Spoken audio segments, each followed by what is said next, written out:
Le podcast Athlète Entrepreneur, animé par Amélie Delebel, vous relate les différents parcours inspirants d'anciens sportifs ou sportifs actuels de haut niveau de différentes disciplines qui se sont tournés par la suite ou sont actuellement dans le milieu entrepreneurial. Des entrevues et reportages qui sauront vous motiver à atteindre votre plein potentiel. Le podcast Athlète Entrepreneur, des cheminements à découvrir.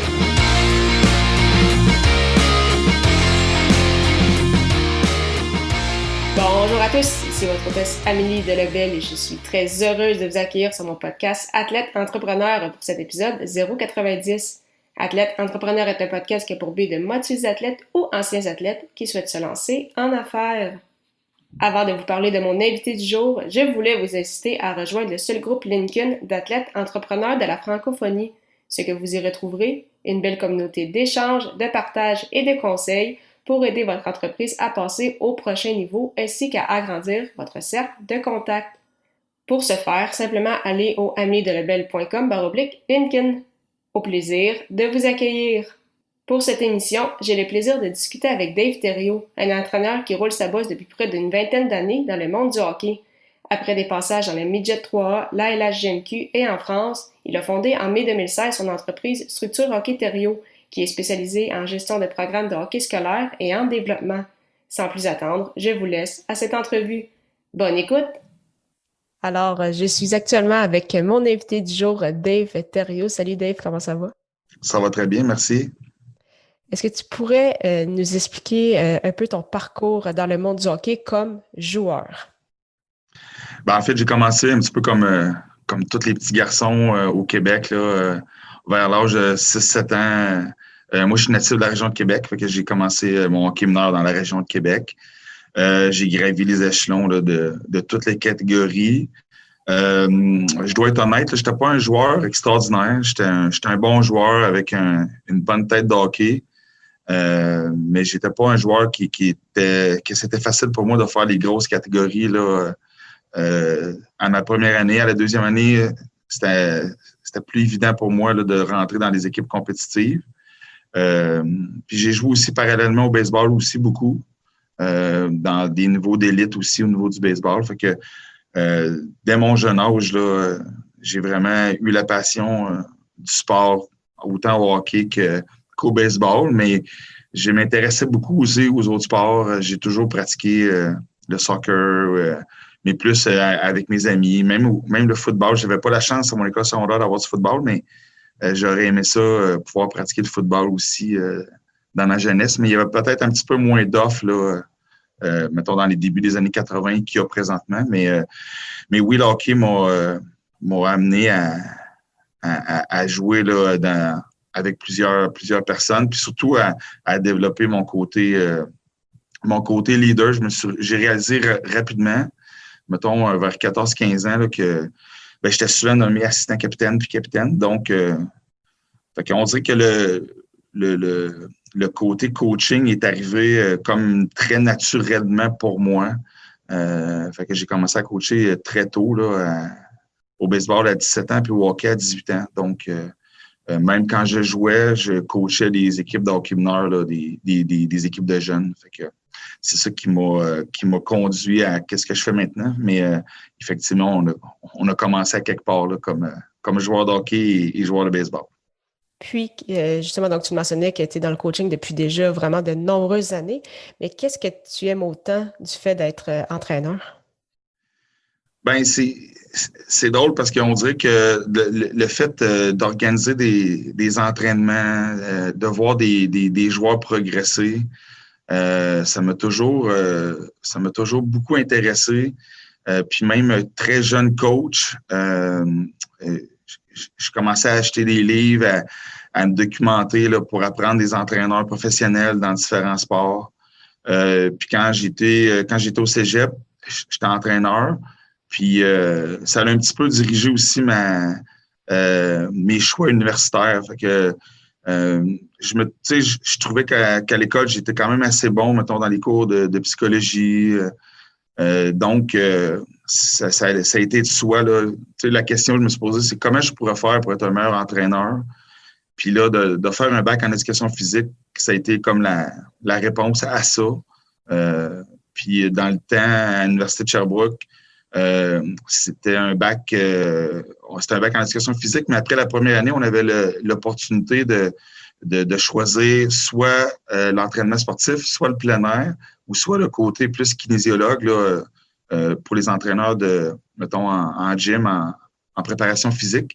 Puis moi, je me suis dirigé dans le côté entraînement sportif. Fait qu'on était juste 15 puis on était déjà 15 personnes qui coachaient déjà dans leur sport respectif.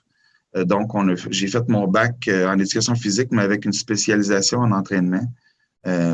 Puis ça m'a vraiment confirmé le fait que j'étais un entraîneur de carrière puis que je voulais continuer là-dedans le plus longtemps possible. Tu as justement beaucoup d'expérience, on t'en parlait, dans le midget 3, beaucoup au niveau du junior majeur au Québec. Tu as également entraîné en France. Quelles ont été les grandes différences de philosophie? Puis justement, est-ce que d'avoir entraîné dans différents calibres, ça t'a donné justement de meilleurs outils, de meilleures ressources pour la suite de ton parcours?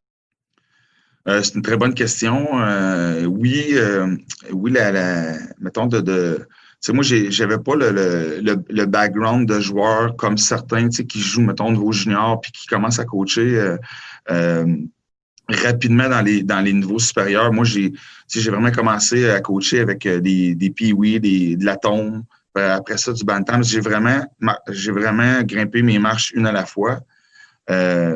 Puis, c'est vraiment quand je suis arrivé au midget 3 comme assistant à Magog, c'est là que on pense qu'on est quand même correct comme coach, mais là, quand j'ai côtoyé des entraîneurs qui étaient meilleurs que moi, qui étaient plus compétents que moi, qui avaient plus d'expérience que moi, c'est là que ça m'a aidé. Fait que un gars comme Martin Bernard, qui coach au collégial à Thetford, qui a coaché longtemps au junior, était un très bon mentor pour moi au midget 3. Puis ensuite, André Tourigny à Rouyn-Noranda, que tout le monde connaît André, là, la carrière qu'il a au niveau du coaching. J'ai coaché 1 an avec André à Rouyn. Puis de connaître ces personnes-là, oui, ça m'a amené plusieurs outils dans mon coffre qui m'ont permis ensuite de devenir entraîneur-chef au midget 3. De ne pas avoir été adjoint avec ces gars-là, je pense pas que j'aurais été en mesure d'avoir autant de plaisir et de succès avec les Vikings dans mes 10 années-là. Fait que des fois, juste de faire un petit pas de côté, ça te permet de voir les choses différentes. C'était des gars qui étaient très rigoureux. Moi, je pensais que j'étais quelqu'un de rigoureux, mettons, d'exigeant, mais ces gars-là étaient beaucoup plus rigoureux puis beaucoup mieux organisés. Fait que j'ai appris d'eux beaucoup au niveau de la méthode de travail, de comment préparer une saison plus spécifiquement. Parce que même si tu as un bac à l'école, tu sais, le bac à l'école t'amène plusieurs notions théoriques. Je suis sûr que plein de personnes vont se reconnaître là-dedans. Là. Fait que tu vas à l'école, tu vas chercher beaucoup de notions théoriques, mais il faut que tu les mettes en pratique, ces notions-là. Puis la vie de tous les jours, à côtoyer des athlètes de 15, 16, 17, 18, 19, 20 ans, ben des fois, c'est des choses que faut que tu vives pour comme réaliser, bon, OK, là, j'ai la bonne méthode avec telle personne, ou j'ai pas la bonne méthode du tout, puis je dois m'ajuster à comment je suis. Puis pour répondre à ta question au niveau de la philosophie, c'est sûr que ces gars-là m'ont amené des éléments différents. Tu sais, des fois, moi, je pense que j'étais un entraîneur peut-être un petit peu plus centré sur la défensive en début d'année. Un gars comme André Tourigny, lui, mettait beaucoup plus d'emphase sur le côté offensif en début d'année. Ça m'a fait beaucoup réfléchir, puis j'ai par la suite amené ça là, dans mes années après comme entraîneur. D'avoir des équipes un petit peu plus centrées sur la vitesse et sur l'attaque, puis sans négliger évidemment le côté défensif. Puis au niveau de la France, qu'est-ce qui était très différent, c'est que là, j'ai coaché c'était des hommes, dans le fond, c'était des adultes, des gars entre 20 et 35 ans. J'avais des pères de famille. Fait que là, je trouvais ça assez particulier parce que j'étais habitué plus de coacher des jeunes. Là, d'arriver dans un contexte au niveau culturel aussi, en France, oui, il y a des similitudes entre les Français et les Québécois, là. Pour la langue, c'est pas problématique, mais de coacher des hommes, là, c'était différent. Puis aussi en France, la plupart des équipes, on coach seul. Fait qu'on est tout seul comme entraîneur. Fait que j'ai comme vraiment abordé une méthode un peu plus de collaboration avec les joueurs. Fait que je leur proposais des choses. Puis après ça, on en discutait. Fait que, puis j'avais même créé une espèce de groupe de joueurs un petit peu plus âgés, puis que je leur demandais, mettons, après quelques semaines, OK, est-ce que je suis dans la bonne direction? Est-ce que les joueurs répondent bien à ce que je demande ou non? Puis c'était vraiment un travail de collaboration. Puis je pense qu'en 2020, même si on travaille avec des jeunes, on travaille plus en partenariat maintenant avec les athlètes. C'est moins une façon on dirige puis les joueurs répondent.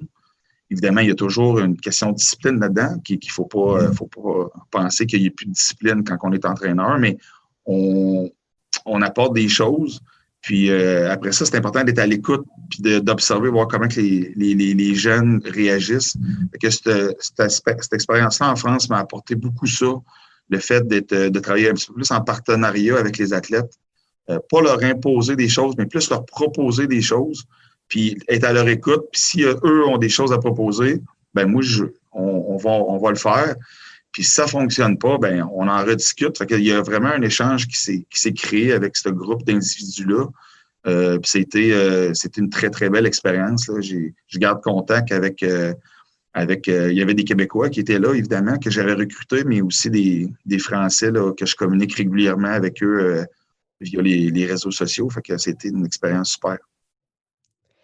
Tu as profité justement de toute cette expérience-là pour fonder ton entreprise en mai 2016, Structure Hockey Thériault.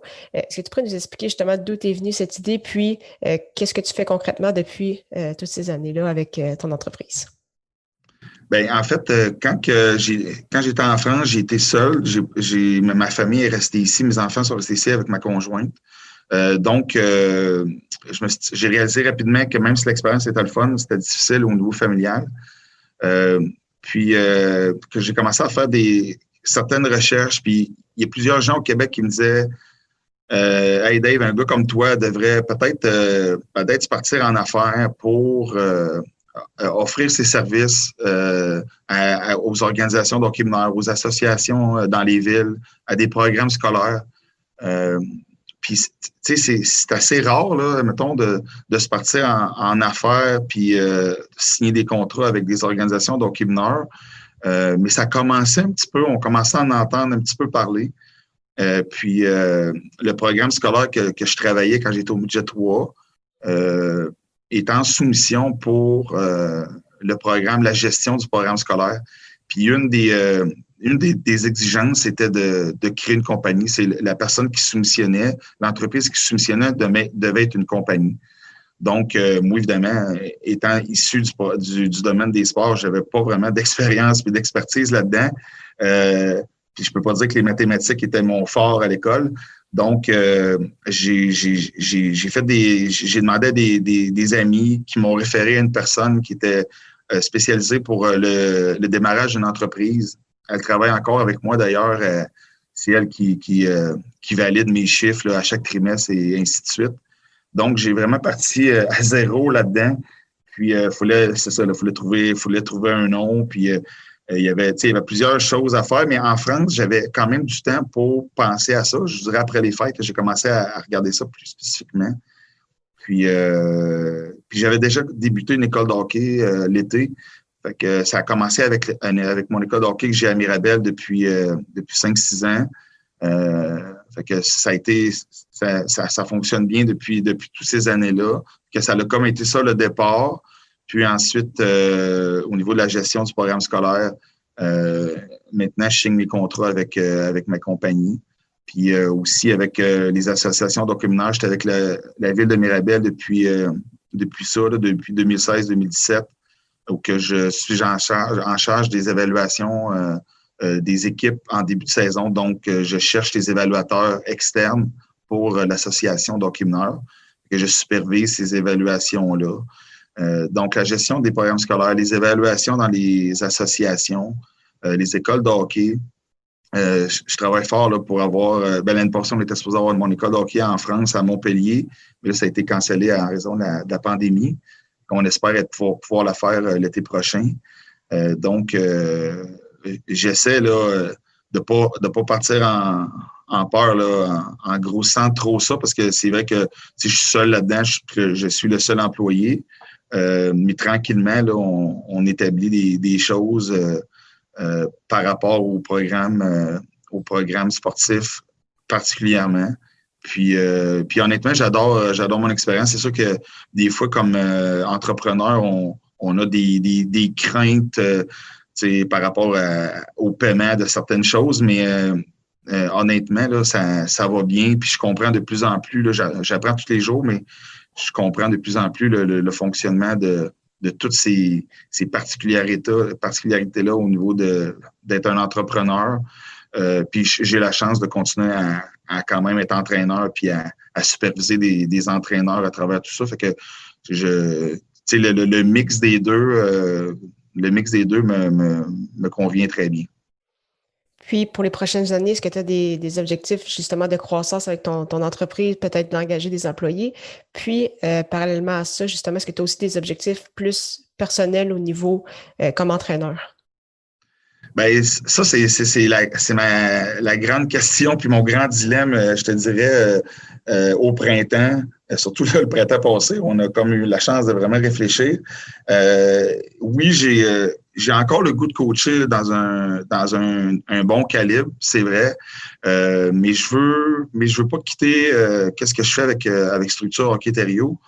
Donc, je suis vraiment je suis entre les deux. Mais je ne cache pas que s'il y avait une offre intéressante au niveau d'être entraîneur, que ce soit au budget 3, au collégial, au junior, je serais sûrement à l'écoute. Mes enfants ils ont 18 et 16 ans maintenant. C'était aussi une des raisons pourquoi que j'ai un petit peu stabilisé mes choses au niveau de ma carrière d'entraîneur. Je trouvais ça difficile, là, même dans les dernières années au budget 3. De manquer certaines parties de hockey, par exemple, de mes garçons. Fait que ça, c'était une des raisons pourquoi que la compagnie aussi est arrivée. Mais là, mes enfants étant un petit peu plus vieux, ils sont de plus en plus autonomes. Donc, oui, la fibre coaching m'appelle tout le temps. Donc, je suis toujours à l'écoute de qu'est-ce qui pourrait survenir. Je suis dépisteur aussi pour Gatineau dans le junior, puis je travaille aussi pour le collégial à Saint-Hyacinthe. Donc, ça me garde très, très près du hockey, très, très à l'affût de qu'est-ce qui se passe au niveau des nouvelles tendances. Je suis quand même coach avec l'équipe Benjamin ici, avec les Coyotes de Saint-Gabriel et le cadet des deux. Donc, je suis entraîneur avec des jeunes. J'adore ça, mais c'est vrai que de pouvoir coacher des gars un peu plus vieux, ça me manque pas tous les jours, mais ça me manque occasionnellement. Donc, je reste à l'écoute. Parfait. Pour terminer cette entrevue, j'avais quelques petites questions en rafale. La première, c'est quelle est la chose la plus importante que le sport t'a enseigné? Je dirais la loyauté. C'est vraiment la chose pour moi la plus importante. Puis je dirais aussi les amitiés qu'on crée là-dedans. Quel est ton plus beau souvenir sportif, que ce soit comme athlète ou comme entraîneur? Je dirais que c'est le repêchage. C'est ni un ni l'autre, mais tu vas comprendre où je m'en vais avec ça. C'est le repêchage de Jonathan Huberdeau. J'ai coaché Jonathan budget 3 ici avec les Vikings à Saint-Eustache. Puis la famille nous a gentiment invités, moi et le propriétaire du temps, M. Moreau, au repêchage au Minnesota. Donc, on était présents lors du repêchage de Jonathan, qui était repêché par les Panthers. Après le repêchage, on était dans la loge des Panthers de la Floride. Fait que pour un entraîneur, on n'a pas beaucoup de tapes dans le dos, mais cette journée-là, cette soirée-là, en fait, c'était magique, vraiment, de A à Z. Puis le lendemain, il y a 2 autres joueurs de notre organisation, Jonathan Racine puis Yannick Veilleux, qui ont été repêchés aussi. Donc, on avait 3 joueurs budget 3 dans la même année qui ont été repêchés. Fait que ça, je dirais que c'était un souvenir là, incroyable. Puis, quel serait ton meilleur conseil pour un athlète ou un ancien athlète qui souhaite se lancer en entrepreneuriat? Je dirais d'être patient puis de s'entourer des personnes qui ont plus de compétences que nous dans des domaines que nous, on n'est pas nécessairement habilités ou qu'on ne connaît pas. Donc, de ne pas gêner de s'entourer de ces personnes-là et de poser des questions. Des fois, c'est gênant un petit peu là, de dire « OK, je ne connais pas telle chose.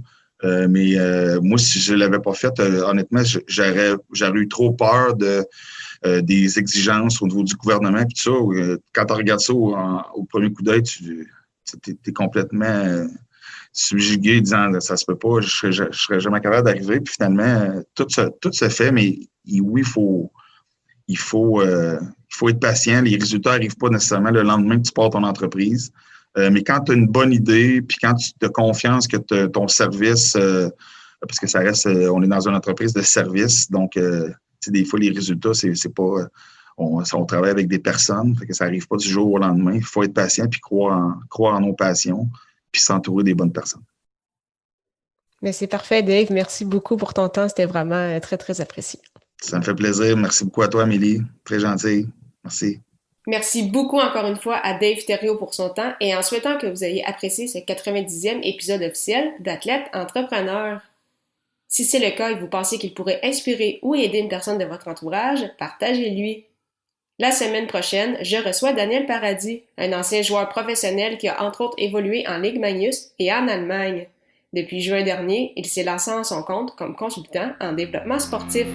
Ne manquez pas ça!